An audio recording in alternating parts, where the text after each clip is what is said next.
Hey guys, it's Tim here with MT Garage, and in this series we're replacing the clutch in my 2006 Acura TL.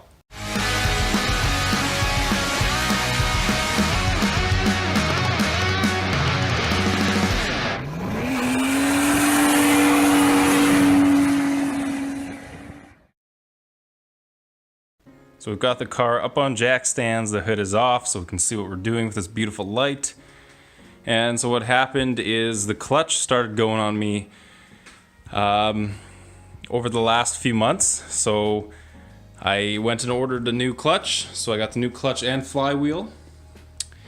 And pretty much on this car, I've never done a clutch on this car or anything like it. So what the service manual says to do is you actually have to drop the subframe and support the motor and then drop the transmission, and from there you can get to the clutch and flywheel. So it's going to be a lot of work, and I'm in this tiny garage with very limited space, and as you can tell it's wicked cold out. There's snow at the back, and I had my heater running before, but it's a lot nicer now than it was a few days ago. It's actually, for the last few weeks, it's been wicked cold. Now it's only maybe minus 20 Celsius, and that's actually comfortable. So it was probably like minus 40, minus 50 before, and that's just unbearable. So it's nearly impossible to work outside. So now that it's a little warmer, we can actually get cracking at this thing. Now I'm going to break it down into a couple of videos because it's going to take me quite a while. I don't know how long it's going to take. I honestly have no idea. So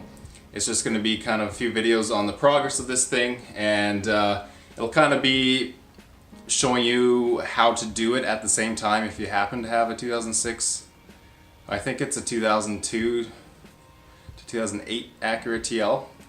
Of course, the one with the manual transmission.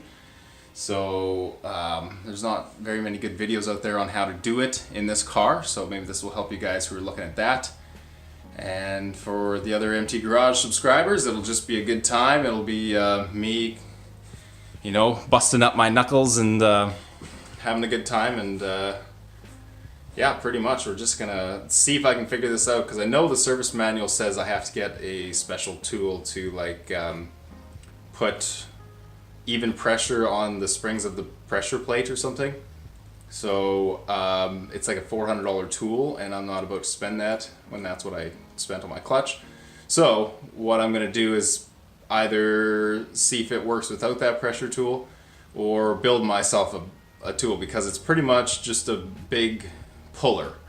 So out of some like steel rods and threaded rod, I should be able to build something. We'll see what it comes down to, but yeah, I'm gonna open up the boxes now. You can see what parts I got. So as you can tell, it is Luke or Luck or however the heck you say that. It's pretty much an OEM replacement. That's what Luke is said to be. So should be as good as OEM. So we've got our clutch alignment tool and some sort of seal of some sort. Maybe. Don't need that. There is the wacky looking clutch disc. And so this is the reason that you need that special tool, because this is called the self-adjusting clutch. And so what that means is as the clutch disc, the friction disc wears, it's supposed to adjust the spring pressure so that throughout the life of the clutch clutch pedal has the same feel. And honestly, I would rather have a non-complex clutch, but I mean, that's what the car comes with, so that's what we got to do. So there it is. I mean, it's just the standard clutch. And a flywheel, because it's always good practice to replace the flywheel when you're doing a clutch. That's what I'm told. You can also get it machined, but you can see the battles on the internet about if that's a good idea or not. I just went ahead and got a new one because this is my daily driver, and it has a special clutch, and I didn't want to be dealing with having to redo this if the flywheel or the clutch ended up failing in another few thousand kilometers, because that is not going to be any fun. Plus, this car has about 260,000 kilometers, so it's pretty high up there. It's a high miler. That is the old dual mass flywheel. As far as I know, it's dual mass. Yeah, it looks like it. Oof, it's got springs inside of it. It's wicked heavy. And it's got the bearing already there. Well, now that we've seen the parts, let's take a look at the service manual and see what it says to start with. It's always a good idea to have a service manual. This one here is a factory service manual, because it gives us the detailed steps on how to take everything apart. And so here, manual transmission, we'll need transmission removal. Here we are, transmission removal. Well, this is gonna be fun. Okay, so pretty much, I'm gonna start off by taking all the plastics off, all the covers, and then I need to take this battery tray, the air cleaner, and the fuse box out, as well as the strut bar back here.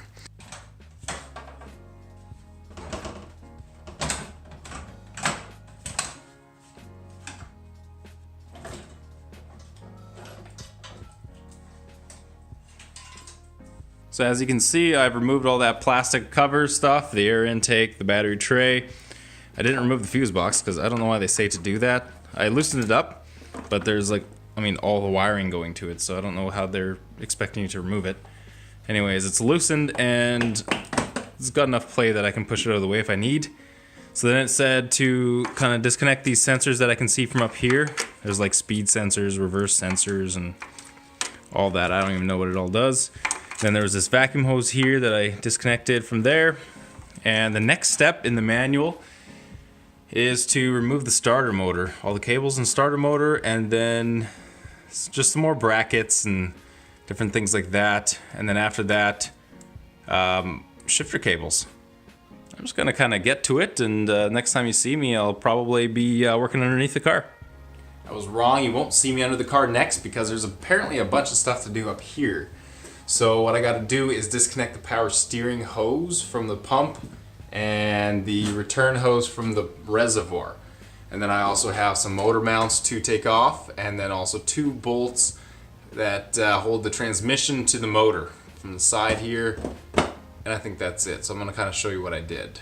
Okay, so what I was told to do by the manual was remove the motor mount top mounting plate. So I got this done on the front. As you can kind of see, there's a plate that hits that bolt and then hits this bolt over here, kind of goes over, and then there's also a bolt that went in here. So I took that out, and then I did the same thing on the back without that bolt that goes in from the side there. And then I went in here and I removed these 2 bolts right under the thermostat housing. As I said before, I also had to take the shifter linkages off, so that I got out. There's a vacuum hose down there I had to take out. Then I also had to take out the bracket for this harness here. And as I was saying about the power steering, I had to remove the hose here from the pump. I also removed the return hose from the power steering reservoir. Now the next step in the diagram, something I'm not going to be able to do, is to use this support hanger, it says, to support the engine, but I don't have that, and there's no way I'm going to make something like that, so I'm just going to support it from the bottom. Well, it's getting late, guys, so that's all for tonight, but tomorrow morning I'm going to be back in here and I'm going to start the rest of the project. Good morning, we're back out here, and we're going to get working on the Acura. It is cold again, so I'm going to run the heater, get some warmth in the garage, and then we're going to get going. Alright, so we're working on the steering shaft now. It's very tight here, and I can't move the seat back because it's a power seat and I don't have the battery hooked up. But I have this little plastic cover off, and of course I broke it because it's wicked cold out.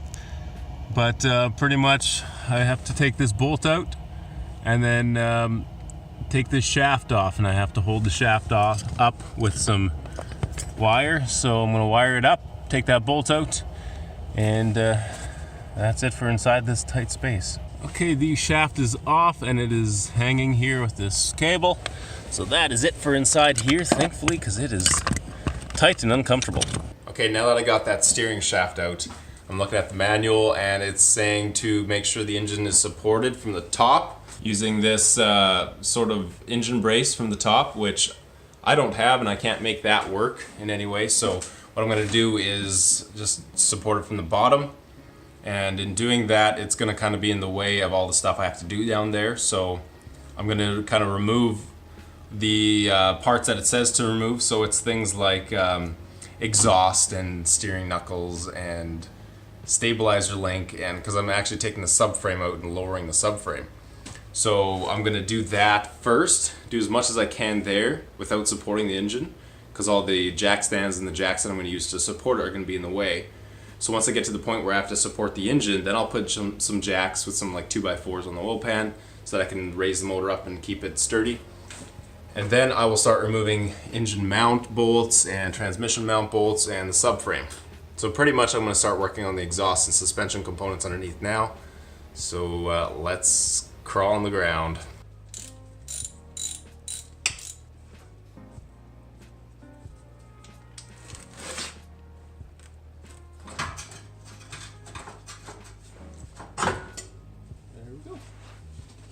So I got that little J pipe off the exhaust. Next step is to work on the suspension parts. So what I have there is the lower bolt for the strut.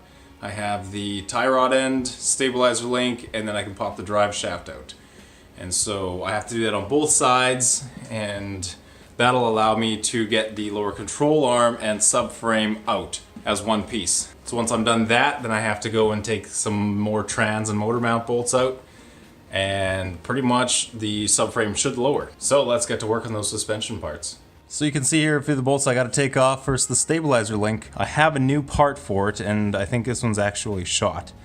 Then here's the lower strut bolt that I got to take out, lower ball joint, and then also the tie rod end that also to come out. And as you can see, everything is really rusty. I've already done the other side, and that was fairly easy because I've had that drive shaft replaced in the last year. So all those bolts are pretty easy to take out. But this has been who knows how long since it's been the last touch, so this might be a struggle. The reason that I had someone else do the drive shaft on the driver's side is because I couldn't actually get this bolt out. I couldn't get this nut turned, so they couldn't either. They had to cut it out. So this should be fun, but let's get to it. That was easier than I thought it would be. Okay, now I can get that out of the way a bit, and then actually get my stabilizer link here. So yeah, as I said before, I have a new stabilizer link here. I tried replacing it once in the past, but I couldn't get it done and I was in a rush, so I just left it. So I have the link, and I'm just going to cut this one because it'll be a lot easier for me to cut the bolt out on both sides once this whole subframe is lowered. So for now, I'm just going to slice it in half, and then we'll move on.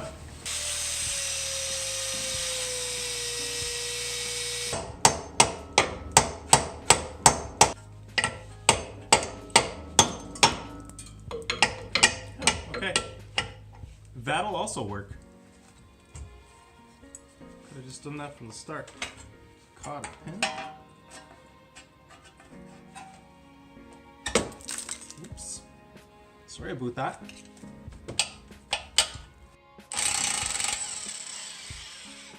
So I've done all I can up to this point. I don't have a joint puller, or whatever the heck you call that, joint press. So I need to buy one so that I can get the lower ball joint and the tie rod end out on both sides. I got the lower strut bolt out, and the stabilizer link is disconnected. The manual said to actually take this bolt out too, like the clamp bolt or whatever. It holds the strut into the strut fork. But I've done it in the past without doing that, so I'm going to see if I can do it again. It's a little difficult to get the drive shaft out. You have to like wiggle it, kind of pull the lower control arm down and wiggle the shaft kind of past this slot right here to get it out. So it's not as easy as taking that out, but I'm worried that I won't be able to get that out, or it'll break or something, and the shock is going to be seized inside of the strut fork or something. So I've done this in the past without taking that out, so I'm going to try it again. We'll see if that works. If it doesn't, I will have to take it out, but we'll do what we can up until that point. So I went and rented myself a tie rod puller, and so I've got it installed here, and this should just be as simple as tightening this up, and it should pop just like that. Tie rod end is out. The next step is going to be the lower control arm. So this tool does not fit over, which is too bad because I like the style of tool a little better. But what I also have is this type of puller, which typically this jaw here is too small, and when you try putting it over here, it ends up wrecking the boot. So, I'm not a huge fan of them, but we'll see if I can get this one installed without doing any damage.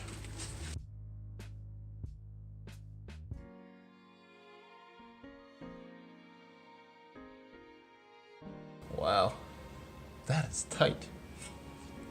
Okay, so this is where I start to have problems. As you can see, I can't get that lower ball joint out. So what I'm gonna have to do is take off the, my plan is to take off, I guess, the upper control arm, the steering knuckle, and the hub, I guess. So the plan is to take the brake caliper off and hang it up, and then start taking the upper control arm off, and then I should be able to lower that all out. And what I'm gonna have to do, because I just remembered this is what they had to do on the driver's side when I had a shop do it. They actually had to cut the ball joint out. So I'm probably gonna have to do the same thing. If a shop can't get it out, I'm not gonna be able to get it out with my limited tools in my garage. So it's probably gonna have to come to that. I'm not having luck. But that's how it goes sometimes, and I mean, soon enough I'll get it all sorted out and we'll be good to go, but up until that point it's a little frustrating, I'll be honest. And it's cold, and I'd rather be inside. This is a good time to call it the end of part 1, and we'll pick it up in part 2 with the lowering of the subframe and hopefully the removal of the transmission. We'll see how far we get in that one. As always, remember to subscribe and like this video, leave a comment. That always helps us out. So we'll see you in part 2.